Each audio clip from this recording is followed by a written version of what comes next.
ಹೇ all ಎಲ್ರಿಗೂ ನಮಸ್ತೆ. ಎಲ್ಲರೂ ಹೇಗಿದ್ದೀರಾ? ನಾನು ಶ್ವೇತಾ. ನಾನು ಕೂಡ ತುಂಬಾನೇ ಚೆನ್ನಾಗಿದ್ದೀನಿ ಅಂತ ಹೇಳ್ತಾ, ಇವಾಗಂತೂ ಮಾವಿನ ಹಣ್ಣಿನ ಸೀಸನ್. ಎಲ್ಲ ಕಡೆ ಮಾವಿನ ಹಣ್ಣನ್ನು ತುಂಬಾನೇ ಸಿಗ್ತಾ ಇದೆ. ಸೊ ಹಾಗಾಗಿ ಈ ಮಾವಿನ ಹಣ್ಣಿಂದ ಹೇಗೆಲ್ಲ 3 ರೀತಿಯ ಡಿಫ್ರೆಂಟ್ ಅಡುಗೆಗಳನ್ನ ಮಾಡ್ಬೋದು ಅನ್ನೋದನ್ನ ನಾನಿವತ್ತು ಈ ವಿಡಿಯೋದಲ್ಲಿ ತೋರಿಸ್ತಾ ಇದ್ದೀನಿ. ಸೊ ಯಾರೆಲ್ಲ ಇನ್ನು ನನ್ನ ಚಾನಲ್ಗೆ ಸಬ್ಸ್ಕ್ರೈಬ್ ಆಗಿಲ್ಲ, ಸೊ ಪ್ಲೀಸ್ ನನ್ನ ಚಾನಲ್ಗೆ ಸಬ್ಸ್ಕ್ರೈಬ್ ಮಾಡ್ಕೊಂಡು ನೋಡಿ. ಹಾಗೆ ನಿಮ್ಮ ಅನಿಸಿಕೆ ಅಭಿಪ್ರಾಯಗಳನ್ನ ಕಮೆಂಟ್ ಸೆಕ್ಷನ್ಗೆ ತಿಳಿಸೋದನ್ನ ಮರಿಬೇಡಿ ಅಂತ ಹೇಳ್ತಾ, ನಾನಿಲ್ಲಿ ಮೊದಲನೇದಾಗಿ ಮಾವಿನ ಹಣ್ಣಿನ ಸೀಕರಣೆ.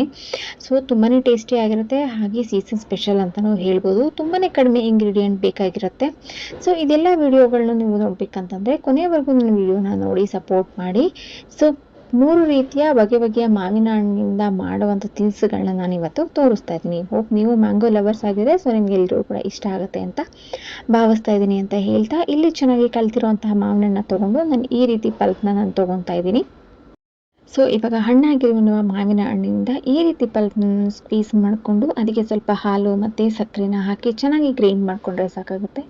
ಗ್ರೈಂಡ್ ಮಾಡ್ಬೋದು, ಇಲ್ಲ ಅಂತಂದರೆ ಹಾಗೆ ನಾವು ಅದನ್ನ ಸ್ಕ್ವೀಸ್ ಕೂಡ ಮಾಡ್ಕೋಬೋದು. ತುಂಬಾ ಚೆನ್ನಾಗಿರುತ್ತೆ. ಹಾಗೆ ಚಪಾತಿ ಜೊತೆ ಆಗಿರ್ಬೋದು, ಪೂರಿ ಹಾಗೆ ಇಡ್ಲಿ ಜೊತೆ ತುಂಬಾ ಟೇಸ್ಟಿಯಾಗಿರುತ್ತೆ ಅಂತ ಹೇಳ್ತಾ, ಇದಾಗಿತ್ತು ಇವತ್ತಿನ ಮಾವಿನ ಹಣ್ಣಿನ ಸೀಕರಣೆಯ ಮೊದಲನೆಯ ರೆಸಿಪಿ ಅಂತ ಹೇಳಲಿಕ್ಕೆ ಇಷ್ಟಪಡ್ತಾ ಇದ್ದೀನಿ. ಸೊ ಇದಕ್ಕೆ ನೀವು ಬೆಲ್ಲ ಇಲ್ಲ ಸಕ್ಕರೆ ಯಾವ್ದನ್ನ ಬೇಕಾದರೂ ಹಾಕ್ಬೋದು. ನಾವು ಸಕ್ಕರೆನ ಯೂಸ್ ಮಾಡಿದಾಗ ಯೂಶಲಿ ನಮಗೇನು ಮಾವಿನ ಹಣ್ಣಿನ ಒರಿಜಿನಲ್ ಕಲರ್ ಇರುತ್ತಲ್ಲ ಹಾಗೆ ಇರುತ್ತೆ. ಸೊ ಬೆಲ್ಲ ಹಾಕೋದ್ರಿಂದ ಸ್ವಲ್ಪ ಕಲರ್ ವೇರಿ ಆಗುತ್ತೆ. ಸೊ ಇಲ್ಲಿ ನೀವು ನೋಡ್ತಾ ಇರ್ಬೋದಲ್ಲ, ಈ ಒಂದು ಡಿಶ್ ಅನ್ನೋದು ರೆಡಿ ಆಗಿದೆ. ಸೊ ಬನ್ನಿ ಮುಂದಿನ ವಿಡಿಯೋ ಯಾವುದು ಅಂತ ನೋಡ್ಕೊಂಬರೋಣ.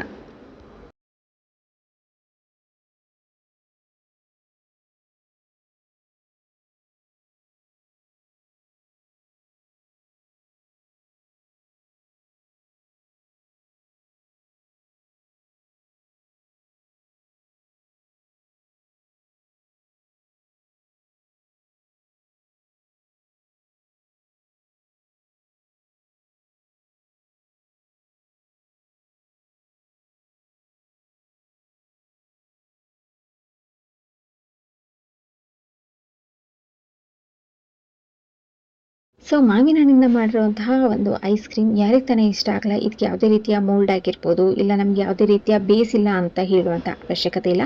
ಮನೆಯಲ್ಲೇ ಇರೋ ಒಂದು ಕಪ್ಪಿಂದನೂ ಕೂಡ ನಾವು ಐಸ್ ಕ್ರೀಮ್ನ ಮಾಡ್ಬೋದು. ಸೊ ಅದೇ ಶೇಪಲ್ಲೇ ಬರುತ್ತೆ. ಸೊ ನೀವು ಆಚೆಯಿಂದ ತರಲೇಬೇಕು ಅನ್ನುವಂಥ ಅವಶ್ಯಕತೆ ಕೂಡ ಏನೂ ಇರೋದಿಲ್ಲ. ಸೊ ನಾನು ಇಲ್ಲಿ 1, 2ರಿಂದ 3 ಮಾವಿನ ಹಣ್ಣನ್ನು ತೊಗೊಂಡಿದ್ದೀನಿ. ಅದು ಸ್ವಲ್ಪ ಹಣ್ಣಾಗಿರೋದಾಗಿದ್ರೆ ತುಂಬಾ ಚೆನ್ನಾಗಿರುತ್ತೆ. ಸೊ ಅದನ್ನು ಈ ರೀತಿ ಚೆನ್ನಾಗಿ ಕಟ್ ಮಾಡ್ಕೊತಾ ಇದ್ದೀನಿ. ಸೊ ಅದಾದಮೇಲೆ ಅದರಲ್ಲಿರೋ ಪಲ್ಪ್ ಎಲ್ಲನೂ ಕೂಡ ನಾನು ಮಿಕ್ಸಿ ಜಾರ್ಗೆ ಟ್ರಾನ್ಸ್ಫರ್ ಮಾಡ್ಕೊತಾ ಇದ್ದೀನಿ. ಸೊ ಅದಾದಮೇಲೆ ಅದಕ್ಕೆ ಸ್ವಲ್ಪ ಹಾಲು, ಹಾಗೆ ಎಷ್ಟು ಬೇಕೋ ಅಷ್ಟು ಸಕ್ಕರೆನೂ ಕೂಡ ಆ್ಯಡ್ ಮಾಡ್ಬೋದು. ನಿಮಗೆ ಬೇಕಾಗಿದ್ರೆ ಡ್ರೈ ಫ್ರೂಟ್ಸ್ ಕೂಡ ಆ್ಯಡ್ ಮಾಡಿಕೊಂಡ್ರೆ ಟೇಸ್ಟ್ ಅಂತೂ ಇನ್ನೂ ಸ್ವಲ್ಪ ಚೆನ್ನಾಗಿರುತ್ತೆ. ನಾವು ಸಾಧಾರಣ ಹಾಲನ್ನ ಬಳಸೋದ್ಕಿಂತ ಸ್ವಲ್ಪ ಕ್ರೀಮಿ ಆಗಿರೋ ಹಾಲು ಬಳಸಿದ್ರೆ, ಇಲ್ಲ ಅದರಲ್ಲಿ ಸ್ವಲ್ಪ ಕೆನೆ ಇರುತ್ತಲ್ಲ, ಹಾಲಿನ ಕೆನೆ, ಅದನ್ನು ಯೂಸ್ ಮಾಡೋದ್ರಿಂದನೂ ಕೂಡ ಈ ಐಸ್ ಕ್ರೀಮ್ ಟೇಸ್ಟ್ ಇನ್ನೂ ತುಂಬಾ ಚೆನ್ನಾಗಾಗುತ್ತೆ. ತುಂಬ ಕಡಿಮೆ ಇಂಗ್ರೀಡಿಯೆಂಟ್ ಆಗಿದ್ರೂ ಕೂಡ ಮನೆಯಲ್ಲೇ ಟೇಸ್ಟಿ ಹಾಗೆ ಹೆಲ್ತಿಯಾಗಿರುವಂತಹ ಒಂದು ಐಸ್ ಕ್ರೀಮ್ನ ಮಾಡಿಕೊಟ್ರೆ ಮಕ್ಕಳಿಗೂ ಕೂಡ ಹಾಗೆ ದೊಡ್ಡವ್ರಿಗೂ ಕೂಡ ಇಷ್ಟ ಆಗುತ್ತೆ.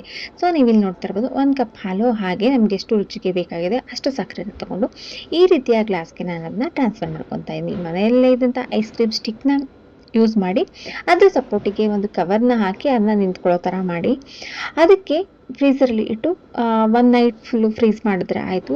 ಟೇಸ್ಟಿ ಆಗಿ ಹೆಲ್ತಿಯಾಗಿರುವಂಥ ಒಂದು ಮ್ಯಾಂಗೋ ಐಸ್ ಕ್ರೀಮ್ ರೆಡಿ ಆಯಿತು. ನೀವು ಇದಕ್ಕೆ ಬೇಕಾಗಿದ್ದರೆ ಡ್ರೈ ಫ್ರೂಟ್ಸ್ನೂ ಕೂಡ ಯೂಸ್ ಮಾಡ್ಕೊಬೋದು. ಸೊ ಇದಾಗಿತ್ತು ಪಟ್ ಅಂತ ನಾವು ಮನೇಲೇ ಮಾಡ್ಕೊಳ್ಳುವಂಥ ಒಂದು ಐಸ್ ಕ್ರೀಮ್ ರೆಸಿಪಿ. ಸೊ ಇದೆಲ್ಲ ಕೂಡ ನಿಮಗೂ ಕೂಡ ಇಷ್ಟ ಆಯಿತು ಅಂತ ಭಾವಿಸ್ತಾ ಇದ್ದೀನಿ. ಇದಾಗಿತ್ತು ಇವತ್ತಿನ ವಿಡಿಯೋದ 2ನೇ ರೆಸಿಪಿ. ಬನ್ನಿ ಮತ್ತು ಇನ್ನೊಂದು ವಿಡಿಯೋ ಯಾವುದು ಅಂತ ನೋಡ್ಕೊಂಬರೋಣ.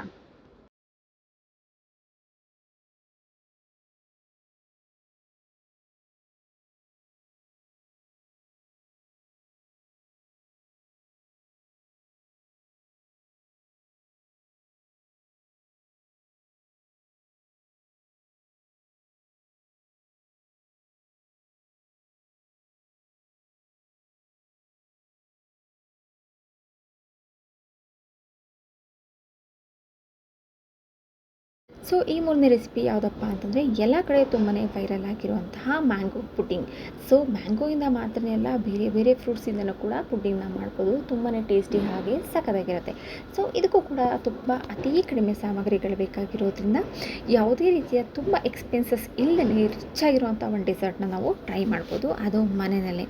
ಸೊ ಇದಕ್ಕೆ ಬೇಸಿಕ್ಕಾಗಿ ಮೇನ್ ಇಂಗ್ರೀಡಿಯೆಂಟ್ ಅಂತಂದರೆ ಮ್ಯಾಂಗೋ. ಸ್ವಲ್ಪ ಹಣ್ಣಾಗಿರುವಂತಹ ಮ್ಯಾಂಗೋನ ತೊಗೊಂಡು ಸೇಮ್ ಆ್ಯಸ್ ಯೂಶುವಲ್ ಸೇಮ್ ಪ್ರೊಸೀಜರಲ್ಲಿ ನಾನೊಂದು ಇದ್ರೊಳಗಡೆ ಹಾಕೊತಾ ಇದ್ದೀನಿ, ಮಿಕ್ಸಿ ಜಾರ್ ಒಳಗಡೆ. ಅದಾದ ನಂತರ ರುಚಿಗೆ ಬೇಕಾಗಿರೋಷ್ಟು ಸಕ್ಕರೆ ಹಾಗೆ 1 ಕಪ್ನಷ್ಟು ಹಾಲನ್ನು ತೊಗೊಂಡಿದ್ದೀನಿ. ಅದಾದಮೇಲೆ ಇದನ್ನು ಸ್ವಲ್ಪ ಕುಕ್ ಮಾಡಬೇಕಾಗತ್ತೆ. ಒಂದು ಪ್ಯಾನ್ನ ತೊಗೊಂಡು ಇದನ್ನೇನೆಲ್ಲ ಗ್ರೈಂಡ್ ಮಾಡ್ಕೊಂಡಿದ್ದೀನಲ್ಲ ಅದೆಲ್ಲವೂ ಕೂಡ ಒಂದು ಸಿಮ್ಮಲ್ಲಿ ಇಟ್ಕೊಂಡು ಒಂದು 7ರಿಂದ 8 ನಿಮಿಷದವರೆಗೂ ಸ್ವಲ್ಪ ಅದು ತಿಕ್ಕಾಗೋವರೆಗೂ ಚೆನ್ನಾಗಿ ನಾನು ಅದನ್ನು ಕುದಿಸ್ಕೊಳ್ತಾ ಇದ್ದೀನಿ. ಅದಾದಮೇಲೆ ಈ ಒಂದು ಮೇನ್ ಇಂಗ್ರೀಡಿಯೆಂಟ್ನ ನಾವಿದಲ್ಲಿ ಯೂಸ್ ಮಾಡಬೇಕಾಗತ್ತೆ.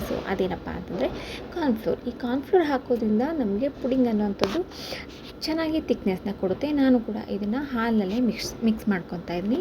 ಇದನ್ನ ಯಾವುದೇ ರೀತಿಯ ಲಮ್ಸ್ ಇಲ್ಲದೆ ಚೆನ್ನಾಗಿ ಮಿಕ್ಸ್ ಮಾಡಿ, ಯಾವುದೇ ರೀತಿಯ ಗಂಟುಗಳು ಕೂಡ ಇರಬಾರ್ದು. ಹಾಗೆ ಸ್ವಲ್ಪ ಹಾಲನ್ನು ಹಾಕ್ತಾ ಇದ್ದೀನಿ ಅದಕ್ಕೆ. ಹಾಗೆ ಈ ರೀತಿಯಾಗಿರುವಂಥ ಪೇಸ್ಟ್ನ ನಾನು ಇದರಲ್ಲಿ ಹಾಕಿ ಇದನ್ನು ಕೂಡ ಒಂದು 2 ನಿಮಿಷ ಕುದಿಸಿದ್ರೆ ಸಾಕು. ಇದು ತುಂಬ ಗಟ್ಟಿಯಾಗಿರುವಂಥ ಕನ್ಸಿಸ್ಟೆನ್ಸಿಗೆ ಬರುತ್ತೆ. ನೀವಿಲ್ಲಿ ನೋಡ್ತಾ ಇರ್ಬೋದು ಕನ್ಸಿಸ್ಟೆನ್ಸಿ ಹೇಗೆ ಚೇಂಜ್ ಆಗುತ್ತೆ ಅಂತೇಳಿ. ಅದು ನಾವೇನು ಸೌಟ್ ತೊಗೊಂಡಿರ್ತೀವಲ್ಲ ಅದರಿಂದ ಕೆಳಗಡೆ ಬೀಳದೇ ಇರುವಂತಹ ಒಂದು ತಿಕ್ನೆಸ್ಗೆ ಬಂದಾದಮೇಲೆ ನಮಗೆ ಯಾವ ರೀತಿ ಶೇಪ್ಗೆ ಬೇಕೋ ಆ ರೀತಿ ಒಂದು ಪಾತ್ರೆಗೆ ಟ್ರಾನ್ಸ್ಫರ್ ಮಾಡ್ಕೊಬೋದು. ಅದಕ್ಕೆ ಒಂದು ಸ್ವಲ್ಪ ಆಯಿಲ್ ಇಲ್ಲ ಅಂದರೆ ತುಪ್ಪನ ಸವರಿದ್ರೆ ಆಯಿತು. ಒಂದು 3ರಿಂದ 4 ಗಂಟೆಗಳ ಫ್ರಿಡ್ಜಲ್ಲಿಟ್ಟರೆ ಟೇಸ್ಟಿ ಹಾಗೆ ತುಂಬಾ ಡಿಲಿಷಿಯಸ್ ಆಗಿರುವಂತಹ ಕಲರ್ಫುಲ್ ಆಗಿರುವಂತಹ ಮ್ಯಾಂಗೋ ಪುಡಿಂಗ್ ರೆಡಿ ಆಗುತ್ತೆ. ಹೋಪ್ ಇದೆಲ್ಲ ಕೂಡ ನಿಮಗೂ ಕೂಡ ಇಷ್ಟ ಆಯಿತು ಅಂತ ಭಾವಿಸ್ತಾ ಇದ್ದೀನಿ. ಈ ಎಲ್ಲ ರೆಸಿಪಿನೂ ಕೂಡ ಒಂದ್ಸರಿ ಟ್ರೈ ಮಾಡಿ ಹೇಗಿತ್ತು ಅಂತೇಳಿ ಕಮೆಂಟ್ ಸೆಕ್ಷನಲ್ಲಿ ತಿಳಿಸೋದನ್ನ ಮರಿಬೇಡಿ. ಇದೇ ರೀತಿಯ ವೀಡಿಯೋಗೋಸ್ಕರ ನನ್ನ ಚಾನಲ್ಗೆ ಸಬ್ಸ್ಕ್ರೈಬ್ ಮಾಡ್ಕೊಂಡು ನೋಡಿ. ಯಾಕೆ ಅಂತಂದರೆ ನೀವು ಎಷ್ಟು ಜನ ಸಬ್ಸ್ಕ್ರೈಬ್ ಮಾಡ್ಕೊತೀರಾ ಹಾಗೆ ಲೈಕ್ಸ್ ಆ್ಯಂಡ್ ಕಮೆಂಟ್ ಮಾಡ್ತೀರಾ.